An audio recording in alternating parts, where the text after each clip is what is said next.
السلام علیکم۔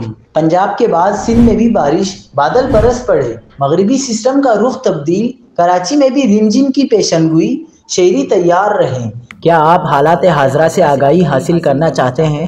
خبر کے پیچھے چھپے اصل حقائق جاننا چاہتے ہیں تو ابھی سبسکرائب کیجئے دل مل پاکستان کو اور ساتھ ہی گھنٹی کے نشان پر کلک کر دیں۔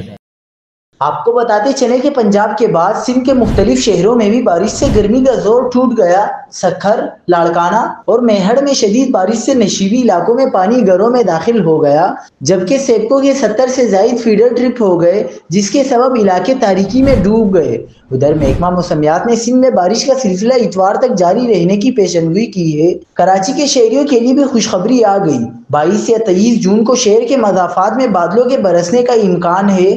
چیف میٹرولوجسٹ سردار سرفراز نے بتایا کہ کل یا پرسوں سپر ہائی وے اور اطراف میں بارش ہو سکتی ہے۔ چیف میٹرولوجسٹ کا کہنا ہے کہ پنجاب اور کشمیر میں مونسون کا آغاز 29 یا 30 جون سے ہو سکتا ہے، جبکہ سندھ میں 5 یا 6 جولائی کے بعد مونسون کے آغاز کا امکان ہے۔